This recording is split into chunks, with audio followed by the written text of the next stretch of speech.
الله من الشيطان الرجيم. بسم الله الرحمن الرحيم. الحمد لله رب العالمين. الصلاة والسلام على أشرف المرسلين وعلى آله وصحبه أجمعين.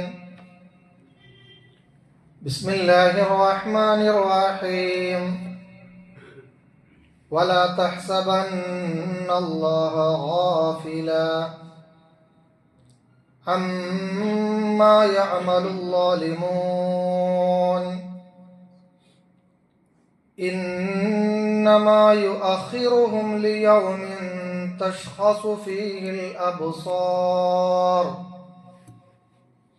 ബഹുമാനമുള്ള സത്യവിശ്വാസികളെ, അസ്സലാമു അലൈക്കും വറഹ്മത്തുള്ളാഹി വബറകാതുഹു. അല്ലാഹു സുബ്ഹാനഹു വ തആല നാം ഏവരെയും യഥാർത്ഥ മുത്തഖീങ്ങളിൽ മുഅ്മിനീങ്ങളിൽ ഉൾപ്പെടുത്തി അനുഗ്രഹിക്കുമാറാവട്ടെ. നമ്മൾ അഭിമുഖീകരിക്കുന്ന എല്ലാ പ്രശ്നങ്ങളും പ്രയാസങ്ങളും സർവശക്തനായ അല്ലാഹു സുബ്ഹാനഹു വ തആല നമ്മിൽ നിന്ന് ഉയർത്തി തിരുമാറാവട്ടെ. മരിക്കുന്ന സമയത്ത് ഈമാൻ സലാമത്താക്കി അല്ലാഹു നാം ഏവരെയും മരിപ്പിക്കുമാറാവട്ടെ. സഹോദരങ്ങളെ, വിശുദ്ധ ഇസ്ലാമിന്റെ പ്രബോധന പ്രവർത്തനത്തിന്റെ തുടക്കകാലത്ത് ശത്രുക്കളുടെ പീഡനങ്ങൾ സഹിക്കവയ്യാതെ ഒരു പറ്റം സഹാബാക്കൾ വിവിധ സ്ഥലങ്ങളിലേക്ക് ഹിജ്റ പോയ സംഭവം നമുക്കറിയാം. അങ്ങനെ ചില സഹാബാക്കളൊക്കെ ഹിജ്റ പോയ ഒരു ഭൂപ്രദേശമാണ് എത്യോപ്യ അഥവാ ഹബഷ. ഹബഷയിലെ രാജാവ് നേഗസ് എന്ന് വിളിക്കപ്പെടുന്ന നജ്ജാഷി രാജാവാണ്. ആ പ്രദേശത്തേക്ക് പോയി തിരിച്ചു വന്ന സഹാബാക്കളോട് നബി സല്ലല്ലാഹു അലൈഹി വസല്ലമ തങ്ങൾ ഹബഷയിലെ വർത്തമാനങ്ങൾ ചോദിക്കുകയുണ്ടായി. ഹബഷയിലെ അനുഭവങ്ങൾ പങ്കുവെക്കാൻ സഹാബാക്കളോട് നബി സല്ലല്ലാഹു അലൈഹി വസല്ലമ തങ്ങൾ അഭ്യർത്ഥിച്ചപ്പോൾ സഹാബാക്കൾ ചില കാര്യങ്ങൾ നബിയുമായി പങ്കുവെച്ചു. നഹ്നു ജുലൂസും മർറത് ബിന അജൂസും മിൻ അജായിസി റഹാബീനിഹിം. ഞങ്ങൾ അവിടെ ഒരു സ്ഥലത്ത് ഇരിക്കുന്ന സന്ദർഭത്തിൽ ഞങ്ങളുടെ അടുത്തുകൂടെ ഒരു വൃദ്ധ നടന്നു പോവുകയാണ്. ആ വൃദ്ധ പുരോഹിത വിഭാഗത്തിൽപ്പെട്ട ഒരു പുരോഹിതയായ വൃദ്ധയാണ്. തഹ്മിലു അലാ റഅസിഹാ ഖുല്ലത്തും മിൻ മാഇൻ. ഒരു വെള്ളത്തിന്റെ പാത്രം ആ വൃദ്ധയുടെ തലയിൽ ഉണ്ടായിരുന്നു. ഫമറത് ബിഫതം മിൻഹും. അവിടെ ഓടി അടുത്തു വന്ന ഒരു ചെറുപ്പക്കാരൻ ആ പാത്രം തള്ളിയിടുകയും വൃദ്ധയെ ആക്രമിക്കുകയും ചെയ്ത ഒരു അനുഭവം ഞങ്ങൾക്കുണ്ടായി എന്ന് നബി സല്ലല്ലാഹു അലൈഹി വസല്ലമയുടെ സഹാബാക്കൾ പറഞ്ഞു. ആ സന്ദർഭത്തിൽ ആ വൃദ്ധ സ്ത്രീ അക്രമിയായ ചെറുപ്പക്കാരനോട് പറഞ്ഞു, ഫഖാലത്ത് സൗഫ തഅലമു യാ ഗുദർ. അല്ലയോ വഞ്ചക, അല്ലയോ ചതിയ, അല്ലയോ അക്രമി, നീ അറിയുക തന്നെ ചെയ്യും. ഇദാ വലഅല്ലാഹുൽ കുർസി. അല്ലാഹുവിന്റെ സിംഹാസനത്തിന്റെ മുന്നിൽ ഞാനും നീയും വരും. വജമഅൽ അവ്വലീന വൽ ആഖിരീൻ. മുൻഗാമികളെയും പിൻഗാമികളെയും അല്ലാഹു അവിടെ ഇങ്ങനെ ഒരുമിച്ച് കൂട്ടിയിട്ടുണ്ടാകും. വതകല്ലമത്തിൽ അദാ വൽ അർജുൽ വതകല്ലമത്തിൽ ഐദി വൽ അർജുൽ. അവിടെ കൈകാലുകൾ സംസാരിക്കുന്ന ഒരു ദിനമായിരിക്കും. ബിമാ കാനൂ യക്സിബൂൻ. അവര് ചെയ്തതിന്റെ ഓരോ വർത്തമാനങ്ങൾ കൈകാലുകൾ പറയുന്ന ഒരു സന്ദർഭമായിരിക്കും. അവിടെ വെച്ച് ഫസൗഫ തഅലം, നമുക്ക് കാണാം, നിനക്കറിയാം, കൈഫ അംരി വ അംറുക ഇൻദഹു ഗദാ. ഈ വിഷയത്തിൽ ഒരു തീരുമാനം നമുക്ക് അവിടെ വെച്ചുകൊണ്ട് കണ്ടുമുട്ടാമെന്ന് വൃദ്ധയായ സ്ത്രീ ആ ചെറുപ്പക്കാരനോട് പറഞ്ഞ ഒരു കാര്യം സഹാബാക്കൾ മുഹമ്മദ് മുസ്തഫ സല്ലല്ലാഹു അലൈഹി വസല്ലം തങ്ങളോട് പറയാം. ഇത് കേട്ട നബി തിരുമേനി സല്ലല്ലാഹു അലൈഹി വസല്ലം പറഞ്ഞു, യഖൂലു റസൂലുള്ളാഹി സല്ലല്ലാഹു അലൈഹി വസല്ലം സദഖത് സദഖത്, ആ സ്ത്രീ പറഞ്ഞത് സത്യമാണ്. കൈഫ യുഖദ്ദിസുല്ലാഹുൽ ഉമ്മ, അല്ലാഹു എങ്ങനെയാണ് ഒരു സമുദായത്തെ പരിശുദ്ധ സമുദായം എന്ന് പറയുക? ലാ യുആഖിദു ലിലഈഫിഹിം മിൻ ശദീദിഹിം, ആ സമൂഹത്തിൽ ആ സമുദായത്തിൽ ആക്രമിക്കപ്പെട്ടവന് സഹായമെത്തിക്കാൻ ആരുമില്ല. അങ്ങനെ ഒരു സമൂഹത്തെ പറ്റി അല്ലാഹു എങ്ങനെയാണ് പരിശുദ്ധ സമുദായം എന്ന് പറയുക എന്ന വേദനയുടെ സംസാരമാണ് മഹാനായ മുഹമ്മദ് മുസ്തഫ സല്ലല്ലാഹു അലൈഹി വസല്ലം തങ്ങൾ നടത്തിയത്. സുനനു ഇബ്നു മാജയിൽ ഈ സംഭവം കാണാൻ സാധിക്കും. ഈ ചരിത്രം, ഈ സംഭവം നമ്മോട് പറയുന്ന ചില കാര്യങ്ങളുണ്ട്. നീതി നിഷേധിക്കപ്പെട്ടവന് എപ്പോഴും ഒരു പ്രതീക്ഷയുണ്ട് എന്നുള്ളതാണ്. നീതി നിഷേധിക്കപ്പെട്ട സമൂഹത്തിന്, വ്യക്തിക്ക് പ്രതീക്ഷയുടെ ഒരിടം എവിടെയെങ്കിലും ഉണ്ടാകും. വഞ്ചിക്കപ്പെടുന്ന ഒരു സമൂഹത്തിന്, ഒരു വ്യക്തിക്ക്, ഒരു വിഭാഗത്തിന് പ്രതികാരം ചോദിക്കാൻ കഴിയുന്ന ഒരു അവസരം എന്തെങ്കിലും ഉണ്ടാകും. ഈ ലോകത്ത് ആക്രമിക്കപ്പെടുന്നവരുണ്ട്, നീതി നിഷേധിക്കപ്പെടുന്നവരുണ്ട്, അവഗണിക്കപ്പെടുന്നവരുണ്ട്, കുടുംബങ്ങളിലും മറ്റും ബിസിനസ്സിലും മറ്റും വഞ്ചിക്കപ്പെടുന്നവരുണ്ട്, നാടുകളിൽ നിന്ന് അന്യായമായി ആട്ടിയോടിക്കപ്പെടുന്നവരുണ്ട്. അവരുടെ വേദനകൾ കേൾക്കാൻ, അവരുടെ സങ്കടങ്ങൾ കേൾക്കാൻ, അവരുടെ നഷ്ടങ്ങൾക്ക് പരിഹാരം കൊടുക്കാൻ ആർക്കും സാധ്യമാകാത്ത രൂപത്തിൽ അവരെങ്ങനെ മരിച്ചു പോവാം. എന്നാൽ അക്രമികൾക്കോ ഒരു കോട്ടവുമില്ല, അനീതി പ്രവർത്തിച്ചവർക്കോ ഒരു കോട്ടവുമില്ല, വഞ്ചന നടത്തിയവർക്കോ ഒരു കോട്ടവുമില്ല. ലക്ഷക്കണക്കിന് രൂപ ബിസിനസ് ആവശ്യാർത്ഥം വാങ്ങുന്നു, എന്നിട്ട് അവരെ വഞ്ചിക്കുന്നു. നഷ്ടപ്പെട്ടു പോയി, ഇതാണ് അവസ്ഥ. ഇതേപോലെ വഞ്ചിക്കപ്പെടുന്ന അവസ്ഥ, ആക്രമിക്കപ്പെടുന്ന അവസ്ഥ. ഇവിടെ നിന്നും ഇരയാക്കപ്പെട്ട വ്യക്തിക്ക് നീതി ലഭിക്കുന്നില്ല, അവന്റെ വേദനകൾ കേൾക്കാൻ ആർക്കും സാധിക്കുന്നില്ല. അവിടെയാണ് അങ്ങനെ നീതി നിഷേധിക്കപ്പെട്ട, വഞ്ചിക്കപ്പെടുന്ന, ചതിക്കപ്പെടുന്ന, ആക്രമിക്കപ്പെടുന്ന ഏതൊരു വ്യക്തിക്കും പ്രതീക്ഷയുടെ വർത്തമാനമാണ് മഹാനായ മുഹമ്മദ് മുസ്തഫ സല്ലല്ലാഹു അലൈഹി വസല്ലമ തങ്ങളുടെ ഹദീസിലൂടെ നമുക്ക് മനസ്സിലാക്കാൻ സാധിക്കാം. രണ്ടാമത്, അങ്ങനെ ഒരു സന്ദർഭത്തില് ഒരു വിശ്വാസിയും ഒരു മനുഷ്യനും തന്നെ ഹൃദയം തളർന്നു പോകാൻ പാടില്ല. ഇരയാക്കപ്പെട്ട ആളുകളുടെ ഹൃദയങ്ങൾ തളരരുത്. റബ്ബ് സുബ്ഹാനഹു വ തആലയുമായി ഒരു കണക്ഷൻ ഉണ്ടായാൽ അത് തളരൂല. ഈ വൃതിയ സ്ത്രീക്കറിയാം, തന്നെ ആക്രമിച്ച അക്രമിയോട് പ്രതികാരം ഈ സന്ദർഭത്തിൽ ചോദിച്ചാൽ വീണ്ടും താൻ ആക്രമിക്കപ്പെടുമെന്ന്, അല്ലെങ്കിൽ ഈ അവസ്ഥക്കൊരു പരിഹാരം വേറെ ആരും കാണുകയില്ല എന്നൊരു തോന്നലാണ് സ്ത്രീക്കുണ്ടായത്. പക്ഷേ ആ സ്ത്രീ അവിടെ പ്രതീക്ഷയോടെ പറയാണ്, നിന്റെ നാളെ റബ്ബിന്റെ മുന്നിൽ ഞാൻ കണ്ടുമുട്ടും, ആ സന്ദർഭത്തിൽ നമുക്ക് പകരം ചോദിക്കാം എന്ന വർത്തമാനമാണ് പറയുന്നത്. ഇതുപോലെ തന്നെ ഇന്നല്ലെങ്കിൽ നാളെ ഇതിന് പകരമായി മതിയായ പ്രതിഫലം ലഭിക്കുന്ന ഒരു ദിനം വരും. അതാണ് ആഖിറത്ത്, അതാണ് പരലോകം. വേണ്ടുവോളമുള്ള കൂലികൾ റബ്ബ് സുബ്ഹാനഹു വ തആല ഇങ്ങനെ ഇരയാക്കപ്പെടുന്ന, ചതിക്കപ്പെടുന്ന, വഞ്ചിക്കപ്പെടുന്ന, ആക്രമിക്കപ്പെടുന്ന വ്യക്തികൾക്ക് സമൂഹത്തിന് നൽകും എന്നുള്ള പാഠമാണ് രണ്ടാമത്തെ പാഠമായി ഈ സംഭവത്തിൽ നിന്ന് നമുക്ക് മനസ്സിലാക്കാൻ സാധിക്കാം. മൂന്നാമത്, അക്രമികളായ ആളുകൾക്കുള്ള ഒരു മുന്നറിയിപ്പാണ്. സ്വന്തം ശക്തിയിലും അധികാരത്തിലും അഹങ്കരിച്ച് മറ്റൊരാളുടെ അവകാശം കവർന്നെടുത്ത് മുന്നോട്ട് പോകുന്ന ഭരണാധികാരികളോട്, അല്ലെങ്കിൽ ഉത്തരവാദിത്തപ്പെട്ട ആളുകളോട്, അല്ലെങ്കിൽ ന്യായാധിപരോട്, അല്ലെങ്കിൽ നാട്ടുമൂപ്പന്മാരോട്, ആ നാട്ടുമൂപ്പന്മാരോടുള്ള ഒരു മുന്നറിയിപ്പാണ്. ഏകാധിപതികളോടുള്ള മുന്നറിയിപ്പാണ്. അക്രമകാരികളോടുള്ള മുന്നറിയിപ്പാണ്. സ്വാധീന ശക്തിയുള്ളവരോടുള്ള മുന്നറിയിപ്പാണ്. പണത്തിന്റെ മുമ്പിൽ പാവപ്പെട്ടവനെ പാഠം പഠിപ്പിക്കുന്നവരോടുള്ള മുന്നറിയിപ്പാണ്. ആത്മീയതയുടെ മറവിൽ പാവങ്ങളെ ചൂഷണം ചെയ്യുന്ന കള്ള തസൗഫിന്റെ ആളുകളോടുള്ള മുന്നറിയിപ്പാണ്.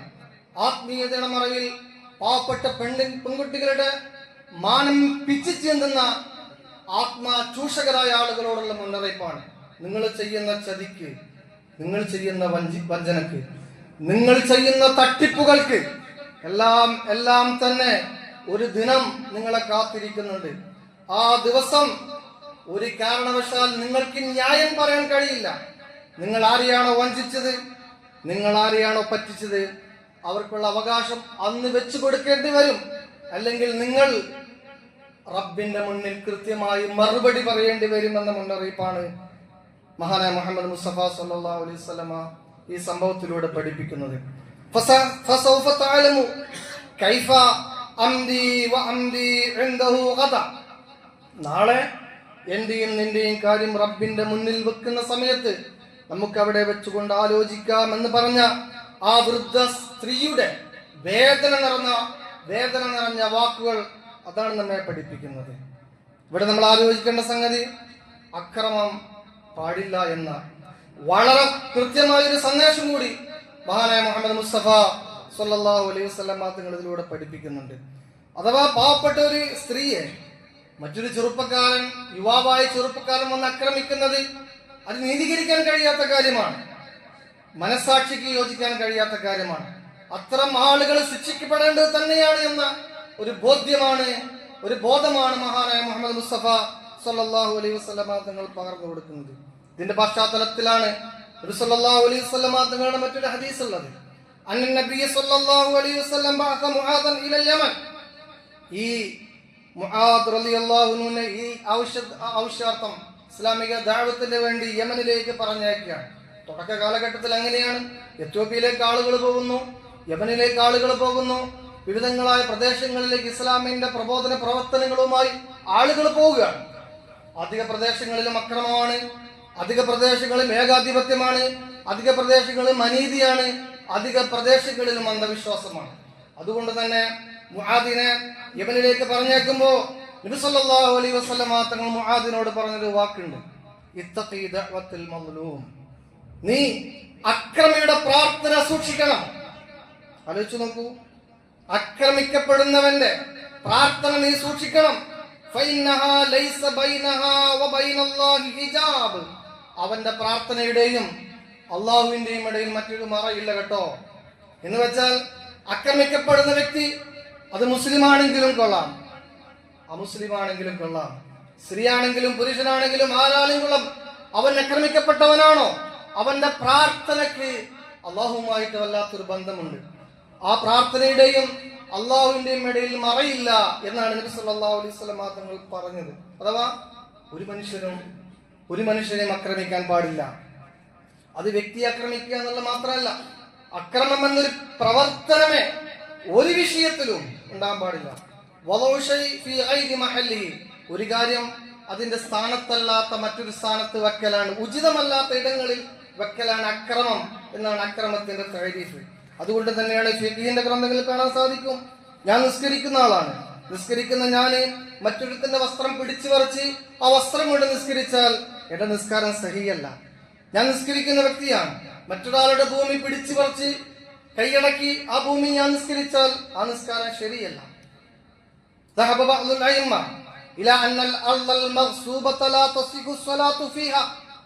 അയിമ്മത്തിന്റെ പണ്ഡിതന്മാര് മുഴുവനും പറഞ്ഞു എന്ത്,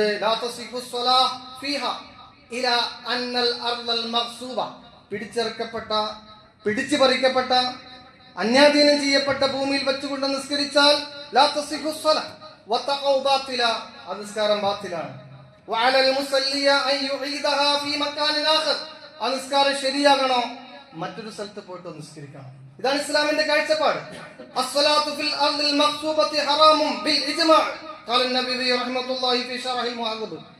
പിടിച്ചിറക്കപ്പെട്ട സ്ഥലത്തിൽ വെച്ചുകൊണ്ട് നിസ്കരിക്കൽ ഹറാമാണ്.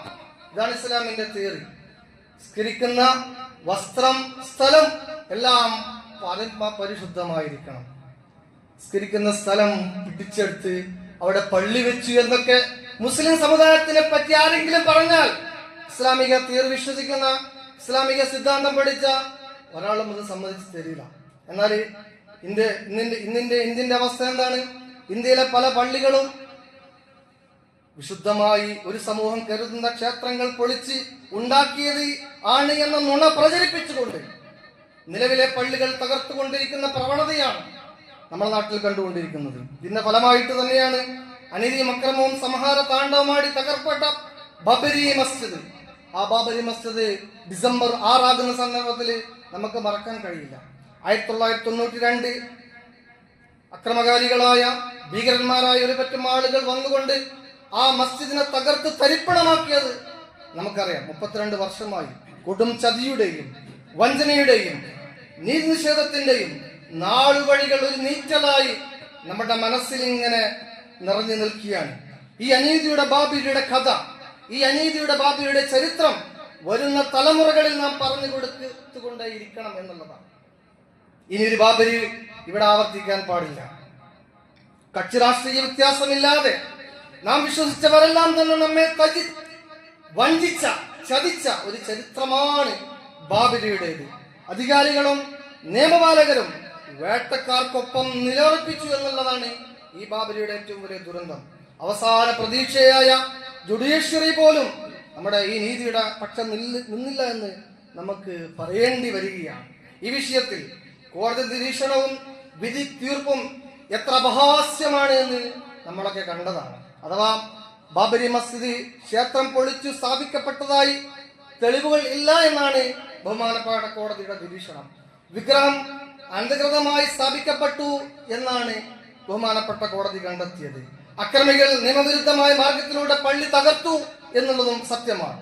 എന്നിട്ട് കോടതി വിധി നേരെ വിപരീതമായിട്ട് അതൊരു അനീതിയാണ്. ഈ അനീതിയെക്കുറിച്ച് നമ്മൾ സംസാരിക്കണം, ഈ അനീതിയെക്കുറിച്ച് നമ്മൾ ആലോചിക്കണം. ഈ അനീതി ആവർത്തിക്കാതിരിക്കാനുള്ള ശ്രമങ്ങളും ശബ്ദങ്ങളും നമ്മുടെ ഭാഗത്തുണ്ടാകണം എന്നതാണ്. ഈ അക്രമികളുടെ അടുത്ത കണ്ണ് ഗ്യാൻവപ്പി പള്ളിയിലേക്കാണ്, ഷാഹി മസ്ജിദിലേക്കാണ്, താജ്മഹലിലേക്കാണ്, അജ്മീറിലേക്കാണ് എന്നുള്ള കാര്യം നമ്മൾ മറന്നു പോകാൻ പാടില്ല. ഇവിടെയാണ് ഇത്തരം നീതി നിഷേധിക്കപ്പെട്ട സമൂഹം നിരാശപ്പെടേണ്ട ആവശ്യമില്ല, ഭയവിഹ്വലരാകേണ്ട ആവശ്യമില്ല, പ്രകോപനം ഉണ്ടാക്കേണ്ട ആവശ്യമില്ല. അവിടെ പ്രതീക്ഷയോടുകൂടി വിശുദ്ധ ഖുർആനിലേക്കും മഹാനായ മുഹമ്മദ് മുസ്തഫ സല്ലല്ലാഹു അലൈഹി വസല്ലം തങ്ങളുടെ അധ്യാപനത്തിലേക്ക് പോവുക എന്നുള്ളതാണ്. വലാ തഹ്സബന്നല്ലാഹ ഗാഫിലൻ അമ്മാ യഅമലു ളാലിമൂൻ. വിശുദ്ധ ഖുർആൻ പറഞ്ഞു, നിങ്ങൾ ഒരിക്കലും വിചാരിച്ചു പോകരുത് അക്രമകാരികളായ ആളുകൾ കാട്ടിക്കൂട്ടുന്ന കൊടും ക്രൂരതകൾ, ആ ക്രൂരതകളെ കുറിച്ച് അള്ളാഹു അശ്രദ്ധനാണ് എന്ന് നിങ്ങൾ വിചാരിച്ചു പോകരുത് എന്നാണ് വിശുദ്ധ ഖുർആനിൽ അള്ളാഹു സുബ്ഹാനഹു വ തആല പറയുന്നത്. ഇതുപോലെ തന്നെ നമ്മുടെ നാട്ടില് എന്തെല്ലാം അനീതികള്, എന്തെല്ലാം അക്രമങ്ങളാണ്.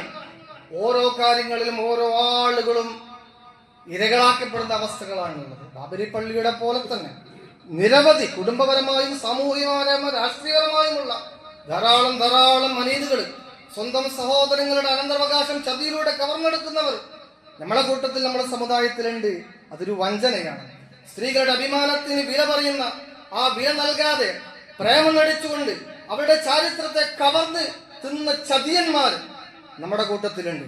മനുഷ്യന്റെ കൂട്ടത്തിലുണ്ട്, മുസ്ലിമിന്റെ കൂട്ടത്തിലുണ്ട്. സ്വന്തം ഭാര്യ ആക്രമിച്ചും പീഡിപ്പിച്ചും കരുണയില്ലാതെ പെരുമാറുന്നവർ വിശ്വാസവഞ്ചന കാണിക്കുന്നുണ്ട്. സ്വന്തം ഭർത്താവിനെ വഞ്ചിച്ചുകൊണ്ട് കാമസുഖത്തിന് വേണ്ടി മറ്റൊരുത്തിന്റെ കൂടെ ഒളിച്ചോടുന്നു പോകുന്ന സ്ത്രീകളുമുണ്ട്. വഞ്ചന നടത്തുന്ന സ്ത്രീകൾ, പോറ്റി വളർത്തിയ മാതാപിതാക്കളെ പരിഗണിക്കാതെ അവരെ വഴിയാധാരമാക്കുന്ന, അനീതി ചെയ്യുന്ന ആളുകളും മനുഷ്യന്മാരുടെ കൂട്ടത്തിലുണ്ട്. കച്ചവട വസ്തുക്കളിൽ മായം ചേർത്ത് ആളുകൾക്ക് ജീവിതം തകർക്കുന്ന, ചതി നടത്തുന്ന ആളുകളും മനുഷ്യന്മാരുടെ കൂട്ടത്തിലുണ്ട്. ചികിത്സാ ചിലവിന് പണമില്ലാത്തത് കൊണ്ട് ആശുപത്രി തിണ്ണയിൽ നിന്ന് ആട്ടി ഓടിക്കപ്പെടുന്ന പാവപ്പെട്ട ആളുകളുണ്ട്. നീതി നിഷേധിക്കപ്പെട്ട പാവപ്പെട്ട ആളുകളുണ്ട്. അധികാരത്തിന്റെ ഹുങ്കും കൊണ്ട് ഭരണീയരോട് അനീതി പ്രവർത്തിക്കുന്ന, അക്രമം കാണിക്കുന്ന ഭരണാധികാരികൾ. ഇങ്ങനെ ഓരോ ഭാഗത്തും അക്രമവും വഞ്ചനയും അനീതിയും നടമാടുമ്പോൾ അതിന് ഇരകളാക്കപ്പെട്ട ആളുകൾ നിരാശപ്പെടേണ്ട ആവശ്യമില്ല. അവർ പ്രതീക്ഷയോടുകൂടെ അള്ളാഹുവിന്റെ ഭാഗത്തുള്ള ഒരു പരീക്ഷണമാണെന്ന് ചിന്താഗതിയോടുകൂടെ ഈ ഭൂമിയിൽ, ഈ ദുനിയാവിൽ ഇങ്ങനെയാണ് ഉണ്ടാവുക എന്നൊരു ചിന്താഗതിയോടുകൂടെ ഇതിനൊക്കെ ഇൻഷാ അല്ലാഹ് മറ്റൊരു ലോകത്ത് പ്രതീക്ഷയുണ്ട്, പ്രതിഫലമുണ്ട് എന്നൊരു വിശ്വാസത്തോടു കൂടി മുന്നോട്ട് പോകണം എന്നാണ് മഹാനായ മുഹമ്മദ് മുസ്തഫ സല്ലല്ലാഹു അലൈഹി വസല്ലം തങ്ങൾ നമ്മെ പഠിപ്പിക്കുന്നത്. മാത്രമല്ല ഇതൊരു ഭീരുത്വത്തിന്റെ ഭാഗത്തേക്ക് പോകാൻ പാടില്ല. കൈഫ യുഖദ്ദിസുല്ലാഹു ഉമ്മത്തൻ ലാ യുഖദു ലഈഫുഹാ ഹഖ്ഖഹു മിൻ ഖബീഹ. ബലഹീനരായ ആളുകൾക്ക് വേണ്ടി ശബ്ദിക്കുക, ആ ശബ്ദിച്ചു കഴിഞ്ഞാൽ എന്തോ ആയിപ്പോകും എന്നതിൽ നിന്ന് ഭയന്നുകൊണ്ട് നീതിക്ക് വേണ്ടി ശബ്ദിക്കാതിരിക്കാനും നിവൃത്തിയില്ല. അതുകൊണ്ട് തന്നെ അവകാശങ്ങൾ നാം ചോദിച്ചുകൊണ്ടേയിരിക്കണം. അനീതിയെക്കുറിച്ച് നാം സംസാരിച്ചു കൊണ്ടിരിക്കണം. മറ്റുള്ളവരുടെ അവകാശങ്ങൾ ഒരിക്കലും തന്നെ നാം കവരാനും പാടില്ല. ആരോടും അനീതിയും അക്രമവും പ്രവർത്തിക്കാനും പാടില്ല. ഇങ്ങനെ അതിവിശാലമായ മാനവിക സഹോദര്യത്തിന്റെയും മാനവിക ഐക്യത്തിന്റെയും മനുഷ്യ ജീവിതം സുന്ദരമാക്കുന്നതിന്റെയും വളരെ വലിയൊരു സന്ദേശമാണ് മഹാനായ മുഹമ്മദ് മുസ്തഫ സല്ലല്ലാഹു അലൈഹി വസല്ലമ ഈ ഹദീസിലൂടെ നമ്മെ പഠിപ്പിക്കുന്നത്. സർവശക്തനായ അല്ലാഹു സുബ്ഹാനഹു വ തആല നമ്മുടെ എല്ലാ പ്രവർത്തനങ്ങളും സ്വാലിഹായ അമലായി നമ്മൾ കബൂൽ ചെയ്യുമാറാവട്ടെ. അല്ലാഹു സുബ്ഹാനഹു വ തആല നാം അഭിമുഖീകരിക്കുന്ന എല്ലാ പ്രശ്നങ്ങളും എല്ലാ പ്രയാസങ്ങളും നമ്മിൽ ദൂരീകരിച്ച് തരുമാറാവട്ടെ. അവസാനം ലാ ഇലാഹ ഇല്ലല്ലാഹ് മുഹമ്മദ് റസൂലുള്ളാഹി എന്ന ആപ്തവാക്യം ഉച്ചരിച്ചുകൊണ്ട് ഈമാൻ ലഭിച്ച് മരിക്കുന്ന യഥാർത്ഥ വിശ്വാസികൾ സർവശക്തനായ അല്ലാഹു നാം ഏവരെയും ഉൾപ്പെടുത്തി അനുഗ്രഹിക്കുമാറാവട്ടെ. വാഖിറു ദഅവാനാ അൽഹംദുലില്ലാഹി റബ്ബിൽ ആലമീൻ. അസ്സലാമു അലൈക്കും വറഹ്മത്തുള്ളാഹി വബറകാതുഹു.